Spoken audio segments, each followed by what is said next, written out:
Okay, I got something for y'all that I know you're not going to see anywhere else because the people that know about it aren't going to tell you, and most people don't know about it. So this is about the new season of King of the Hill. It came out 4 months ago. Hank Hill goes to Saudi Arabia to work, and he's coming back from Saudi Arabia. So I kind of wondered, like, why would you throw Saudi Arabia in there?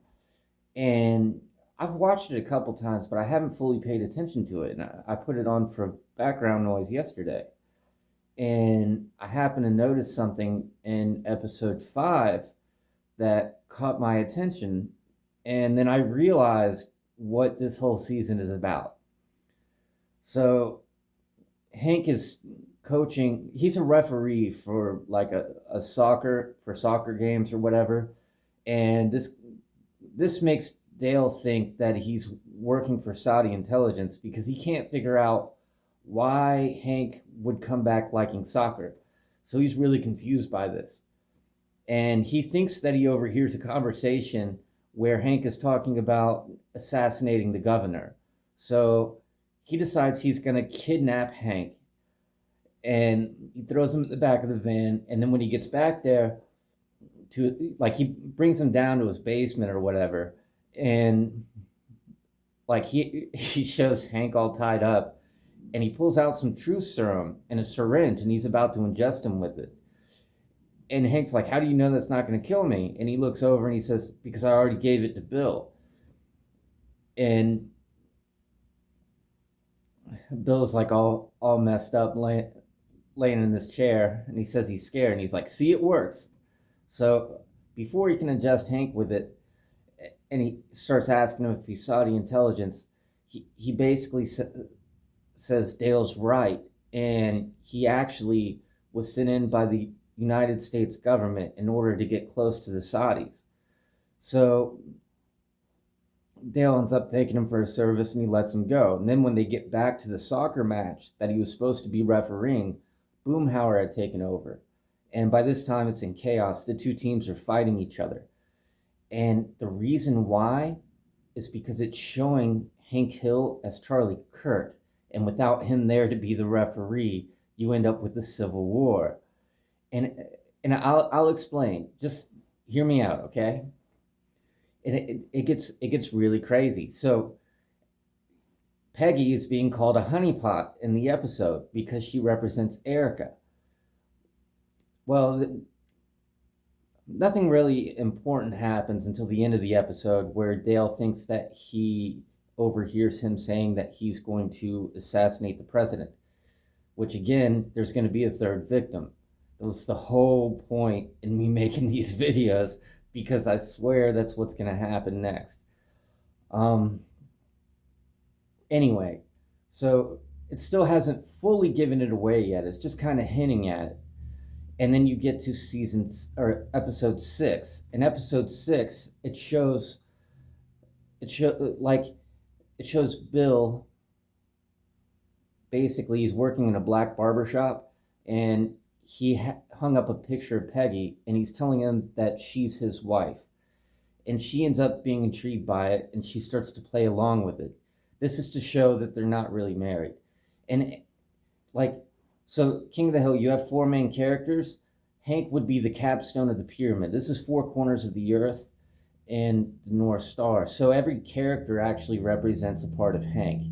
And if you think of the 4 people, like the Egyptian Ogdode, you'll be a lot closer to understanding this for what it is. So the Ogdode is actually it's 2 tetragrammatons, one in heaven and one on earth. They're married to each other. They're one. And this is basically what they're getting at.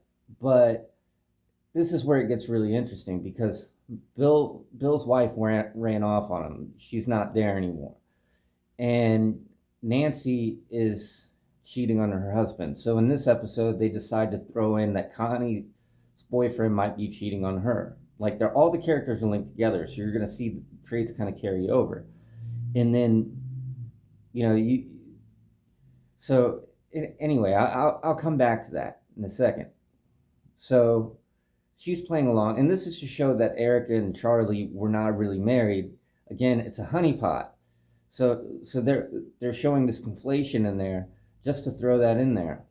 So anyway, by the time you get to episode 7, this is when it becomes really obvious what they're doing. So in episode 7, it shows a funeral of this guy, and it's it's Charlie Kirk. It's Charlie Kirk for real. And Bobby starts comparing him to his dad, saying, "Oh, I think it is my dad because all the traits carry over." And apparently the guy died in his restaurant. And Bobby says, "We didn't kill him." Bibi Netanyahu, "We didn't kill him." That kind of thing. So anyway, the next scene goes over, and the same guy, a younger version of him, in a suit with a tie, is ringing the doorbell, and Nancy pulls it out on her dash cam, and she's doing this as she's holding the phone, or not dash cam. She pulls out the phone, it's on the doorbell cam, and she pulls it out, and she's doing this as she's holding the phone, and she's looking at it, and she says, "Maybe if we ignore him, he'll just go away." And again, this is showing Erica Kirk. It's there, and there's also a checkered floor under them.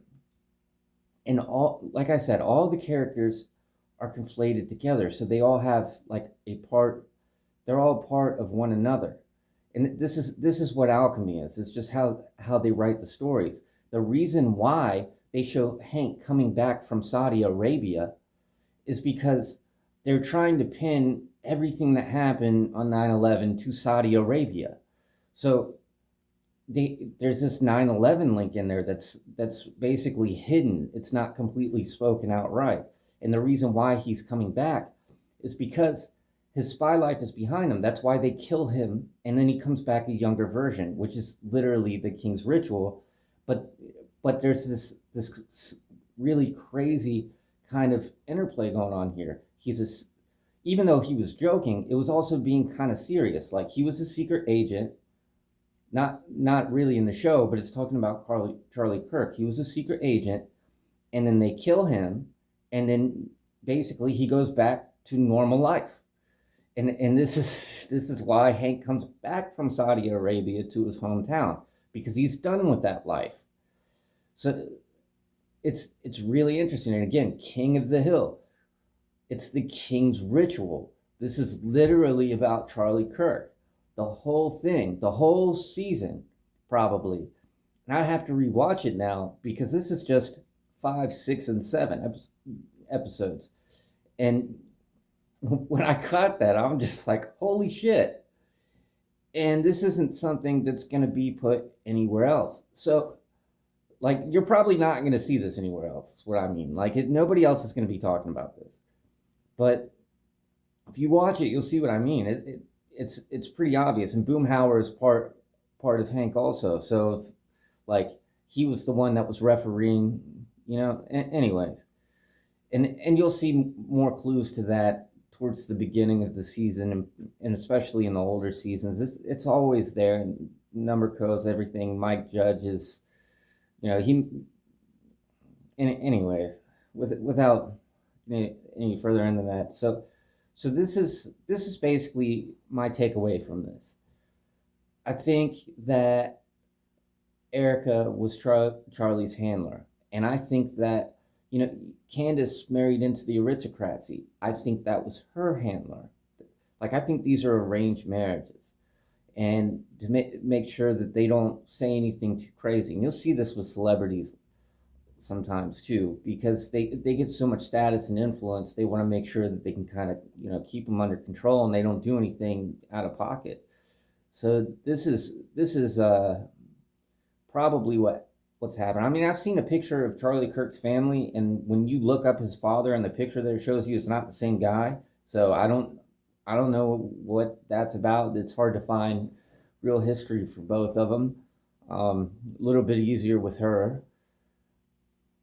And because they have different origin stories. Like, Charlie was telling Gigi, who's supposed to be his daughter, that him and Erica met in this cafeteria, and they met there for food. But she said that she first saw him in Israel, they didn't say anything to each other, which is probably bullshit. And then she says that they met when she was applying for like a position for like an internship or job or whatever. I don't know why a multimillionaire would need a job like that. It doesn't make any sense. So, I mean, they're probably both lying is probably what it is. And I forget what Candace said compared to what her husband said, but those were different too. I don't know how they don't like, you would think they would get their story straight before they go on camera and not make it so obvious that it's not real, but I don't know, man. So that's pretty much what I think. And Bill Montgomery, you can't find anything on that guy. So it's like, I think, because the CIA used to send in, and I'm sure there's some teachers that work for the CIA and they send in people to try to look for radicals. They're always looking for more people. They look for people in like, with gifted programs in like, middle schools and stuff too. Like they are always looking anywhere that you can think of. They've found a way to do it. And it's not really that hard. The colleges, because they own the colleges. I mean, it's all funded by billionaires. They don't pay taxes because they bought them all off. So it's really, and there's over 100 secret societies in them. Like, it's really not that hard to look for people in colleges. I mean, I think they picked up Malcolm X in college too. But without getting into any of that right now, I think they, just like all these think tanks and how the World Economic Forums ended up being like the main one for Agenda 2030, you'll own nothing and be happy. They went through numerous different organizations trying to find the best one.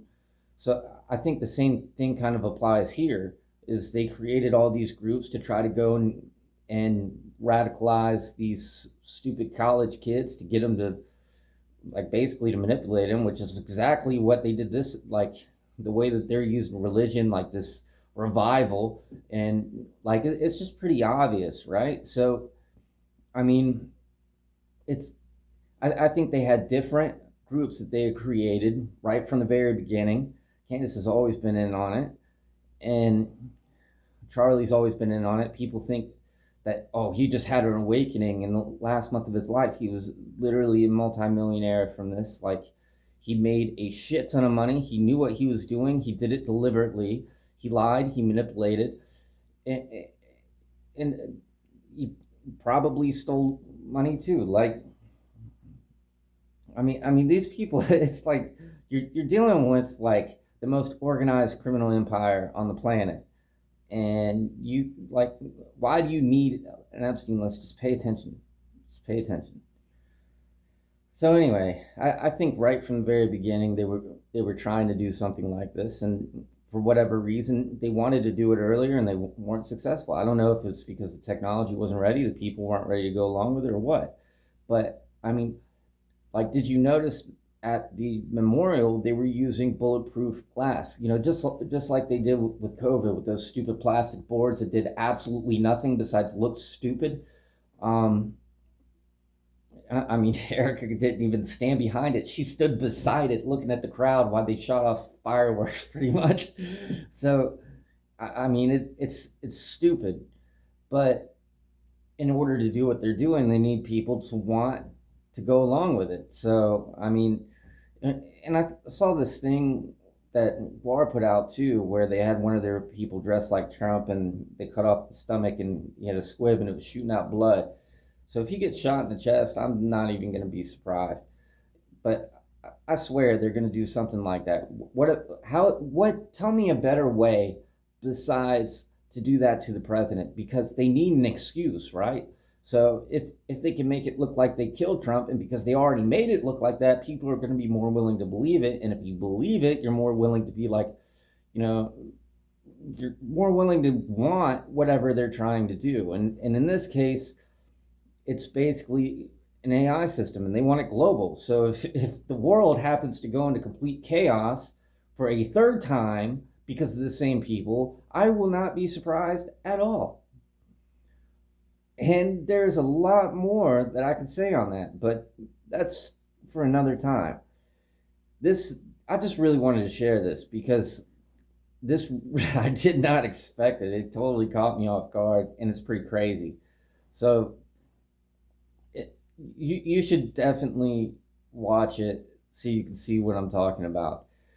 Because I mean, that was 4 months ago, and like I put some of this stuff in my post too, like the 322 thing, 300, that's shin, m hand sign, and then 22, 22.